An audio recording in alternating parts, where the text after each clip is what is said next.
Hey you, it's me. And as you can see right here behind me, we've got a new water heater and the old hose bib from the front of the house. And today, we're doing plumbing.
Here we have the new laundry room that's been relocated from the upstairs where the new kitchen is gonna be.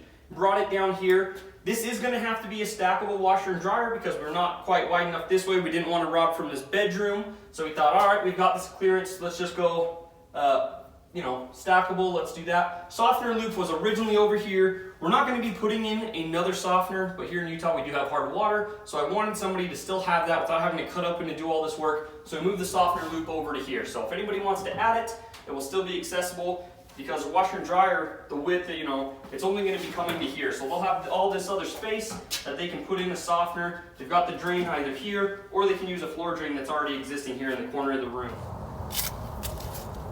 On the initial inspection when we purchased this home, this hose bib failed just because it sticks out so far. We're about 5.5 inches past the building here, as well as it being unsecured because obviously there's no screws. This is mid-wall downstairs. The actual other wall is way over here inside the vinyl. And then if we go up in the ceiling, we're gonna be stuck inside this vinyl. And I don't wanna change and put in the proper trim piece or just do it incorrectly and pop a hole in that guy. So what we're gonna do, like I said, 5.5 inches here. The stone's either 2 inches or 3 inches thick. And then inside the wall, we've got another 2 inches. So this possibly could be an actual 10-inch hose bib. And we're gonna be dropping it down to a 6. So let's go ahead, take you inside and show you what we're working with there. So we need to try to reclaim as much space as we can, try to tuck all of this in the wall. I've gone ahead, I'm gonna convert this stuff to PEX. I've got some parts over here. We're gonna cut this out. We will go ahead and solder this in right here, put in a 1/2 inch PEX adapter, female there. And then I've got the drop ear to the 1/2 inch PEX, so we can just keep this as narrow as we can, go to this 6-inch piece. And then once this is here, what's left over is 2 inches. So hopefully with this 2 inches will be what that stone is on the front of the house because it's pretty girthy stone.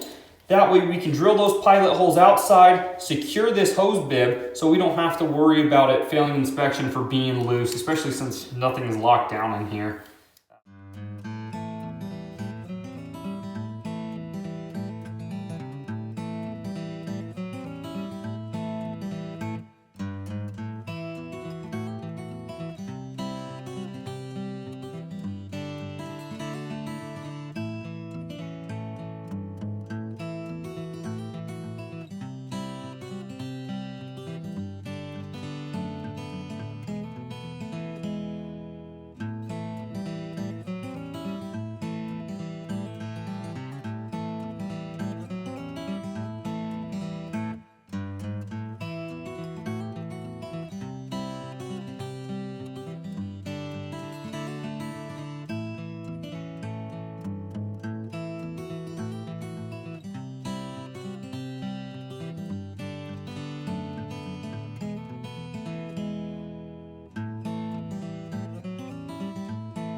Ta-da, just like that. Now we can pull this all the way back. Look at that. Got a bunch of clearance. What does it take? I want to see what we got.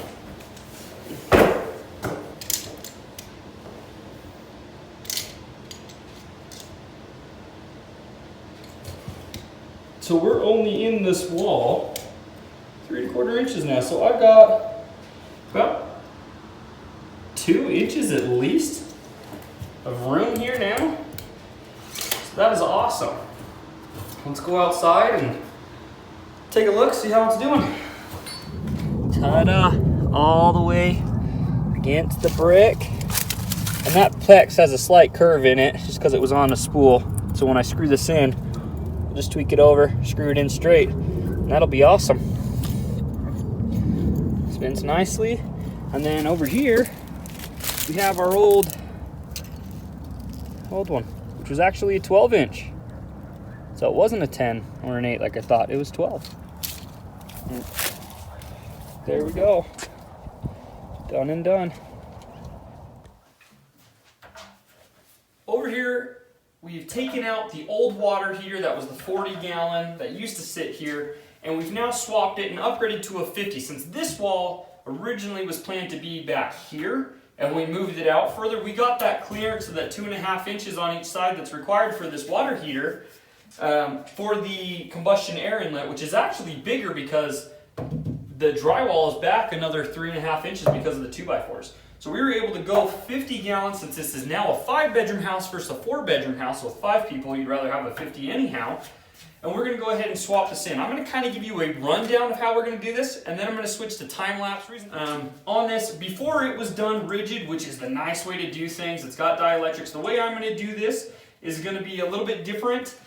We're going to do a different way where we use a flexible water heater connector here, and we solder in 2 pieces, and the rest is all going to be mechanical screw-in fittings. So I was a little bit limited by what the store I went to actually had.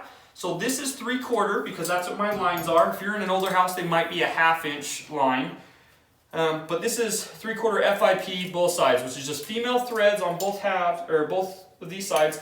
But this guy is flexible. So you can curve this, you can bend this, you can make this do whatever you need it to do. And what we'll do is we can cut this off, and I have a sweat adapter or a solder adapter that goes from 3/4 inch to 3/4 inch threads. So I can screw this on, and I can solder this in, you know, right here, back here, whatever I need to do. And on the hot side, which is this one, this is just going to be a direct line. So I can put this here and go straight to here and have that piece soldered in up here. This is that B vent that we've added, and of course now the furnace is going to kick on because I'm talking, so we'll kill that. This B vent T does swivel if I need it to, but this arm is against it. So what I'm going to do is I'm just going to put a strap, move this over slightly, because this is now off center because this is a 50 gallon, so it's a little bit wider than that 40 was. And then all I need to do is go off of this to a 90 and then over into this guy, and this venting is complete. So we've got 3/4 inch T and a close. I think this is a 2-inch nipple here. Then I've got a 6-inch nipple and a 90. You take that T and it screws directly onto this guy like that, and take that 6-inch and that 90 and it'll screw in right here onto that T. Once we get this screwed on, this is just for demonstration, it doesn't need to be super tight. I just want to show you guys doing this at home the easiest way. Then you can take your expansion tank, stick it just like this.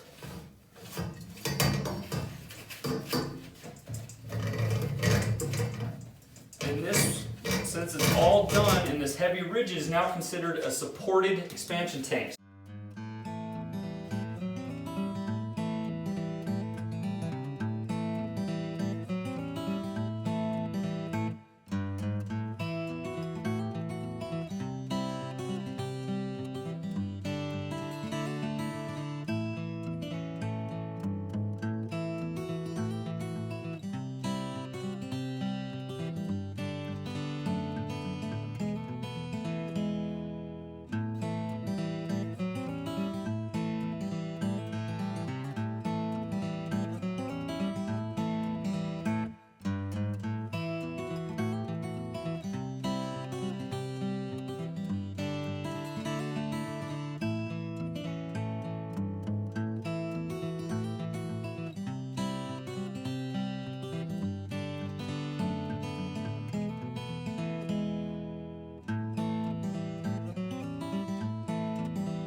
Alrighty, so there you have it. We now have this guy installed, good to go, with the exception of I still need to add this downspout here. I just don't have the 3/4 inch that I need at the moment.